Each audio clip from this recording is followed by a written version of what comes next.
Hi guys, welcome back. EEOC has limited resources, so they can't help us all. And that's likely to get worse this year since there's been about a 19% increase in the number of cases that are reported to EEOC. And EEOC didn't get any extra budget to take care of all those extra cases, so even though more of us are making noise, and that's a step in the right direction, it also means that EEOC is going to have to prioritize the cases they take on even more. Understanding how EEOC prioritizes cases can make a big difference in whether they listen to us and investigate and litigate our case, or just give us a right to sue letter and call it a day. Two of the most important factors that EEOC uses to prioritize our cases is first, how likely they think it is that we can prove the discrimination that we're alleging, and also how impactful our case is likely to be on the overall landscape of employment discrimination. Now, before I go into this, I do want to let you know that whether or not EEOC decides to investigate and litigate our case, we still retain our right to sue in federal court. And plenty of the cases that EEOC turns down end up winning there. So even if EEOC turns you away, you still might want to consult an employment attorney before you totally give up. Most of my videos focus on the first factor, helping you guys prove your allegations of discrimination. I don't talk as much about impact. But this week, I was checking out EEOC's Strategic Enforcement Plan for FY 24 through 28. It lays out their SEP priorities, or hot issues. These are the types of cases that EEOC believes are going to have the most impact in the next few years. In general, SEP priorities involve things like systemic issues that are going to affect a lot of people. SEP priorities can also include emerging issues that reflect changes in our society as a whole, and those can include cases with a specific legal significance that are opportunities to do things like clarify or establish new case law. And SEP priorities can also involve applying the existing law to a broader group of workers. Those are the sorts of things that EEOC prioritizes. And knowing what EEOC's current priorities are makes it possible for us to articulate our claims in a way that makes it clear to them that our case has impact. So today we're going to take a quick look at EEOC's priorities for the next few years and the kinds of cases that they think are going to have the most impact.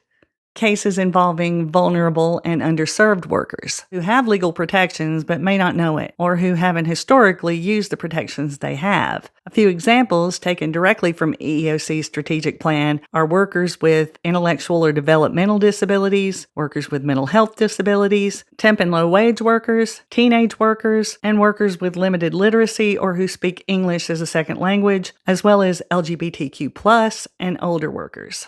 Cases that involve policies or practices that limit the access of protected workers to the same opportunities as other workers. Things like on-the-job training, apprenticeship programs, temp-to-hire positions, internships, and other training or advancement opportunities where our participation is limited based on our protected status.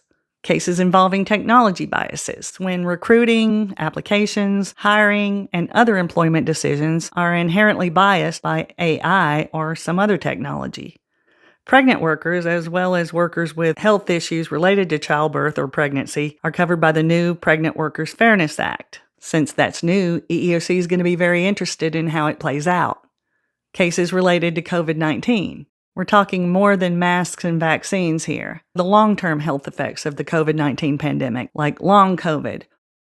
Cases involving access to the legal system, where a right to sue can be infringed by overly broad non-disclosure agreements or other legal mechanisms that employers use to keep us from taking our cases to court or even to the court of public opinion. Some retaliation cases can fall under this category, where employers are using legal mechanisms to have a chilling effect on other workers who might want to complain.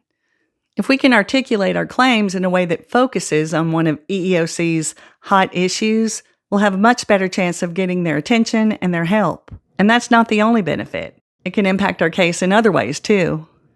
Because hot issue cases have the potential to affect a lot of other workers like us, they can do things like drive future policy, set new legal precedents, even influence new laws. And hot issues also tend to attract more media attention, which could mean a greater awareness of the type of discrimination you're up against, not to mention awareness of your own situation. And that could help you get a fair settlement fast, without having to go all the way to federal court. Of course, every discrimination case is unique, and outcomes may vary.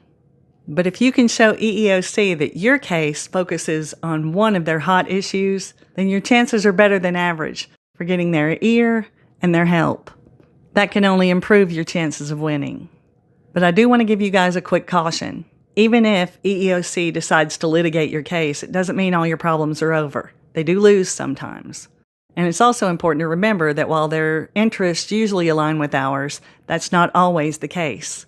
So keep your eye open for conflicts of interest, and if you see the potential for any, it might be time to consult an employment attorney of your own.